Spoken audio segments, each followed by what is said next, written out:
It's another great day to talk about what happens inside the boardroom. Welcome to BoardVision, the official podcast of the NACD, the National Association of Corporate Directors. On this show, we share perspectives from leading corporate directors, discuss what makes boards effective, how they can help companies face challenges today, and become future ready. Do you ever wonder what other corporate leaders have done and continue to do to earn seats on private corporate boards?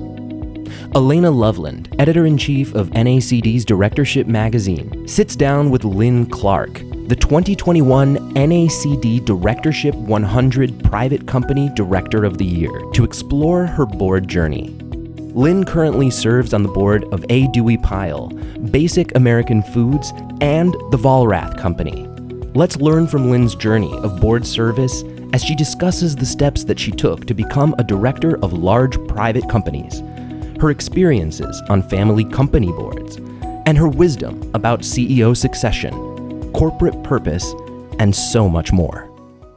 But first, here's a word from our partner. Want to dive deeper into the boardroom hot topics referenced in NACD's annual report?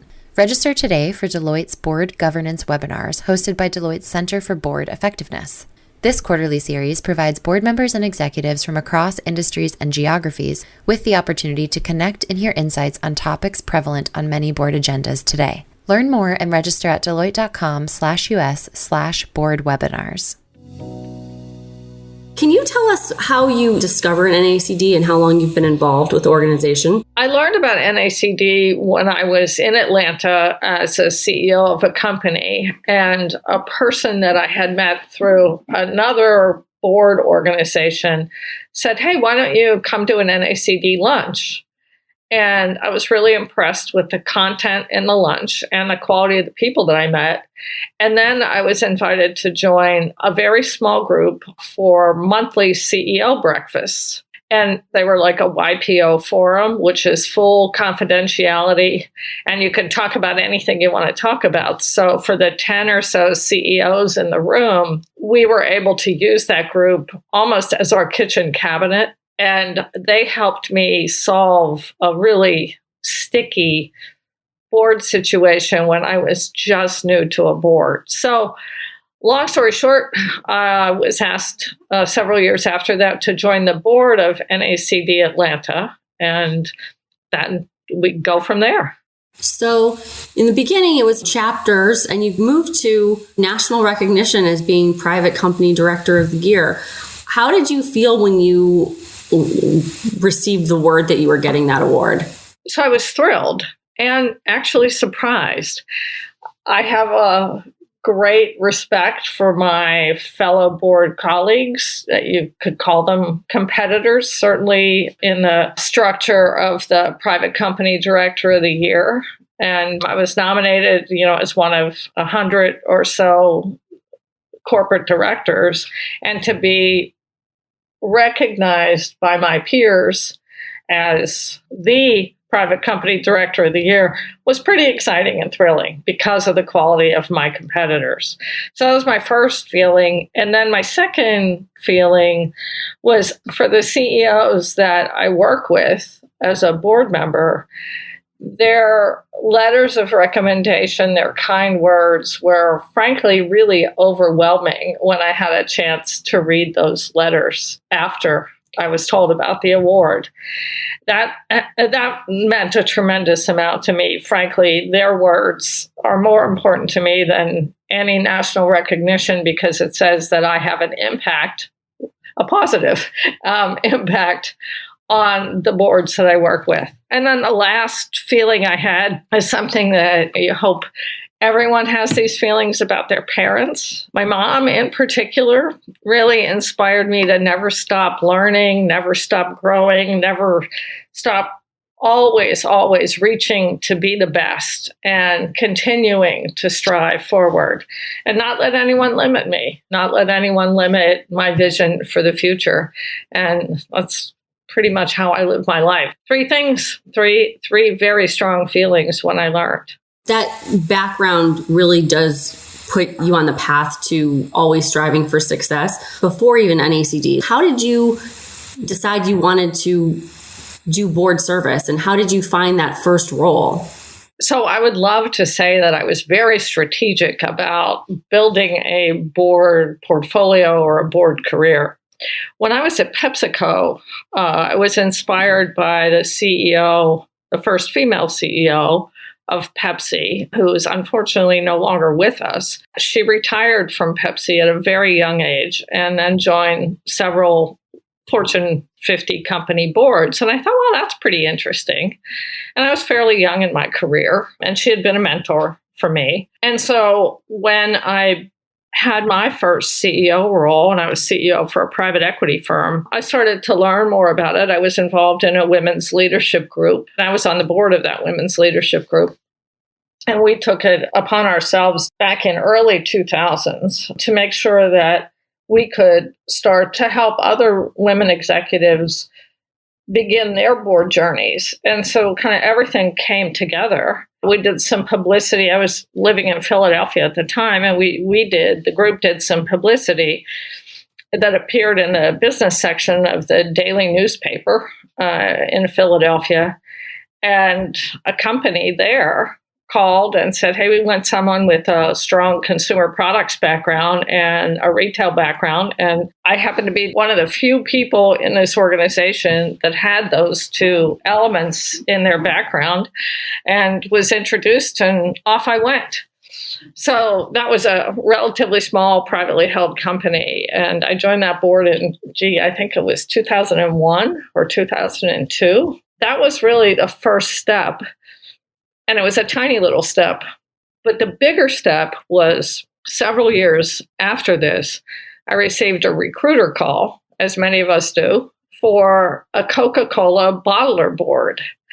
And when you work for PepsiCo or Coca-Cola, your nemesis is the other company, the old soda wars for sure. And so my first reaction was, well, I don't think I could ever, work for Coca-Cola. And I met the board, several of whom were shareholders of the company. It was a privately held, family-held business, a large company. And oddly enough, I had competed with them when I was at PepsiCo in one of the jobs that I had. And so, long story short, I joined the Abarta Coca-Cola board in 2009 and served on that board for 13 years. And that was really, truly the start of my board journey that led me to our conversation today. That's great to learn that background about you.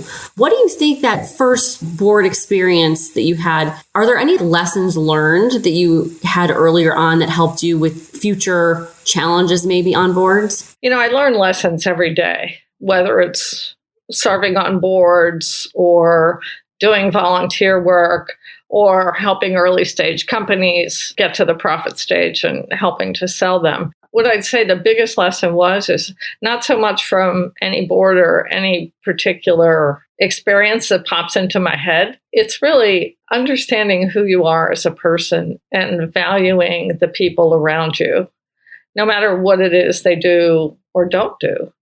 And so that value for people that you interact with, whether they serve you in a restaurant or they're a CEO of a company, always valuing the people around you and treating them the way you want to be treated is something that board service just reinforces. The people that I've worked with on the dozen or so boards I've been on over 15-ish kind of years, that's the most important thing to me. And it's the thing that I look first at when I'm interviewing for a board or being considered for a board. Looking back at all those experiences you've had on boards, are there any particular greatest accomplishments or your biggest highlight that you think has contributed to you becoming the private company director of the year? I actually don't think in terms of the word proud, really for anything, but particularly for boards, I really think about where I've had the biggest impact. We all know that one of the key roles of any board is to make sure that we have a good succession plan in place. And so that's one of the most important things and the most impactful things I've done for a company that I chaired was to replace the CEO and bring on a new one. I've had the opportunity to lead a search committee or be a part of a board where we decided that it was time to replace the CEO, or the CEO decided it was time to replace that CEO because it was a retirement time. But let me talk about one experience where the board made a unanimous decision that the CEO was not doing what he needed to do for the organization. And so we terminated him at the beginning of 2020. Yes, just before COVID. And we, of course, had a succession plan in place. And we figured we would need that 3 months or so. Well, of course, none of us planned COVID. And so I was interim CEO for about 9 months. And that had a positive impact on the company, but a really positive impact on the CEO that we brought in. And there are two pieces to that. He was coming into the company as the first time he had ever been a standalone CEO. He had been a division GM for a large company. And I had done that same trek when I left PepsiCo. I had been a division GM, and then I went to become a standalone CEO for a private equity company. And I said to myself after that experience, boy, if I ever have the opportunity or I'm in the situation where I have to help a new CEO get acclimated when that CEO had never been a standalone before, here are a handful of things I would do. So I'm really glad to be able to have helped this CEO get up to speed quickly. I coached, I led him, and I was better at it than I would have been just as a chair because of that interim CEO role that I had during COVID. So it's a positive COVID thing. For me, that's one of the more impactful things that I've done. And he's gone on to be a great CEO. The second thing I would say that was most impactful goes back to the Barta Coca-Cola board, where the board led a really significant strategic transformation of the company. The Coca-Cola distribution business, bottling and distribution, was one of the companies that the holding company owned. We also had a frozen food brands, we had a newspaper, and an oil and gas business. So very diverse. The company had been structured for ages as a holding company, and Coke was just one of the companies it owned. We made a strategic decision, a big one, as a board, to divest ourselves of everything but Coca-Cola. And it fit with KO, or Coca-Cola Corporate's strategy as well. But we as a board really debated whether or not that made sense. I'm very pleased to say it was a great decision for the board.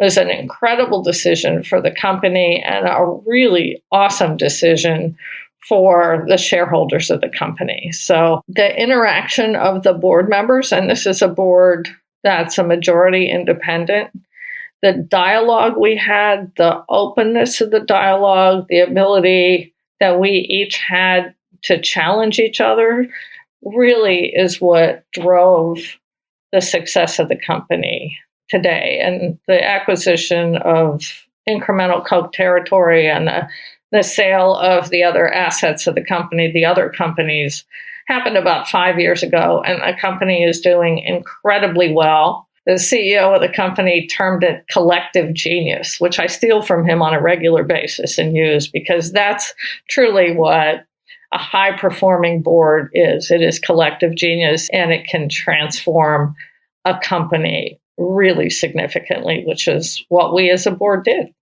That's some very inspiring experiences that you've had. I'd love to hear about how other board members should watch out for when they're going through, replacing a CEO. I just finished being on a search committee for a board where I'm the lead independent director. And this CEO is a phenomenal CEO. He's been in place about 10 years, and he decided that it was time to retire. And he gave the organization, gave us as board members an absolutely clear timeline with enough time to find the right next CEO. And so we structured a search committee that had a family member who's a board member, the CEO who's retiring, and myself. And the first thing we did, and this is so important for any board member, really any executive to hear, the first thing that we did was really talk about the culture of the company and the culture that the CEO and the shareholders, the family shareholders, have imbued in the organization for 150 years. And that really drove a variety of actions from the search committee. It drove the selection of the recruiter that we used.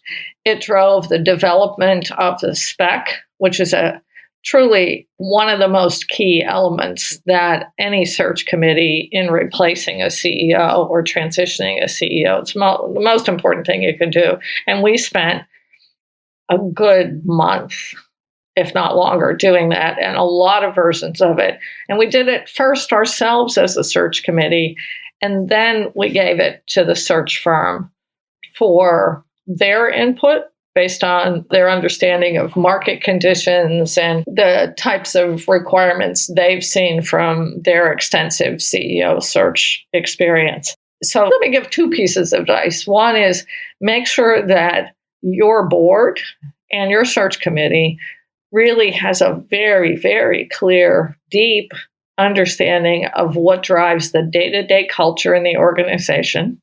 And that's important because sometimes boards, while they know the culture, they don't always spend the time to feel it on a day-to-day basis. And our job isn't to run the business day-to-day, but it is important, especially in a CEO search, to really understand that culture at the day-to-day level.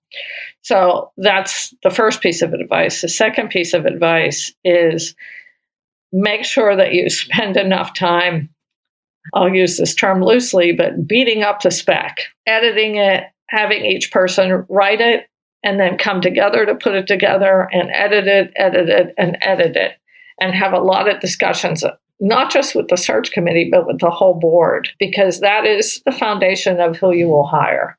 Those two things are really important in identifying and then bringing on a CEO. And bringing on a new CEO is a long discussion and not for this podcast. Well, you have so much experience with different boards, and you've explained these challenges that you've faced and overcome. For people who are aspiring directors or even new directors, how can they find people like you to help mentor them or give them background so when they get in the boardroom and they have tough decisions to make, that they have some knowledge of what the best practices are, and how can people like you help them on their journey? My career objective, being a director, was never on the list of things to do. I wanted to be an effective leader. I still want to be that. And I want to, and always have, wanted to be a value builder, primarily through brands. Like, how do you build the best brands that really drive shareholder value? And whether that brand is a B2B or a B2C, to use some outdated terms, it's really important to think about how you have an impact throughout your career. So those were my objectives always, versus, hey, I want to be on a board. And because of wanting to be a value creator and a value builder and be an effective leader, I made some unusual career steps. And that's how I ultimately became a CEO. And one of those unusual career steps is I started, marketing career, brand management, and then had an opportunity to go into sales and sales operations. And a lot of my marketing colleagues said, you're crazy to do that. You're going to have to be in the office at like 5 a.m. to make sure that the Pepsi trucks get out on the road. And you're going to have to work with union employees. And have you ever done that before? How are you going to do that? And oh, by the way, you're a woman. And all those people, for the most part, are guys. Like, how are you going to handle that situation? And in those roles that I had, which led to being a division GM and then a CEO, those were some of the best roles in my career. And that first step, moving out of marketing and into ops, was critical because I ended up with P&L ownership at a pretty early stage in my career. And that's ultimately what business is about. It's why you're on a board. It's to help the shareholders, however those are defined, to help drive value for those shareholders. And so my advice always is determine what your own career objectives are. Not, hey, I want to be on a board, but what are your career objectives? And then what are the best ways to achieve those? I sit in multiple boardrooms with mostly CEOs, and it would be difficult had I not had general management and then CEO experience to be in those boardrooms. So I think CEO experience, owning a P&L, fully owning a P&L is really important part of becoming a board member. So that's some of my advice. The other thing that I have benefited from is when I first joined the Abarta Coca-Cola board, one of the independent directors who had been on the board for a while kind of took me aside and said, hey, Lynn, here are some things to think about. You're not running this business. It's their business to run. It's your business to make sure that they're running the company really well. And a few other pieces of advice. And to this day, Jim serves as my board mentor. And I talk to him on a regular basis. I'm not a pest, but I talk to him regularly. And he's such a wise person. It was truly a blessing to have met him very early on in truly my first significant board role. So look for one of those in a board. That's excellent advice. I want to just talk to you very briefly about your role with NACD's Future of the American Board Commission, because you were a commissioner and your passion for leadership is really coming through with our conversation here. And I'm just wondering if you can talk about why that work is so important for boards to pay attention to. Our country, our world, our businesses, all of our institutions over the last, pick a number of years have had to deal with, and I don't mean just COVID, had to deal with incredible amounts of uncertainty. And looking forward, I don't see that changing a whole lot, at least as far out as any one of us can look. We hear the term resilience a lot, which is a really great word, but resilience in and of itself isn't enough. And so the framework that the Future of the American Board Commission developed after months and many, many meetings, many long meetings, talking about the 10 foundational principles around this framework is a great way for boards to think about uncertainty. It's hard to manage uncertainty, but to think about it in the context of the business. And one of the things that I have tried to share with the boards I currently serve on is this notion, and it's the number one item in the Future of the American Board framework, and that is the purpose of the corporation. And I'd say of all of the 10 principles, the commission, we debated that the longest, the most thorough. We had a wide range of opinions on that. And it's most important for boards and executives to think about what is the purpose of their company? What's the value to the consumer or to the customer? What service, what products, what makes the difference for the ultimate end user of whatever service or product the company provides? And I look at that as truly the foundation that has the other 9 principles layered on top of it. So I think it's so critical because of so much uncertainty and instability for a board to really use those principles. Maybe not all of them, kind of depends on the company itself and what its purpose is, but to learn from them and structure particularly strategic planning around those notions that we raised as a commission. Thank you so much for all of your wisdom for our listeners and for sharing your story. And we're really proud to have you as NACD's Private Company Director of the Year and your continued board service. So thanks for joining us. Well, Elena, thank you. It has truly been a pleasure to talk with you today, and look forward to more interesting conversations with you and your NACD colleagues.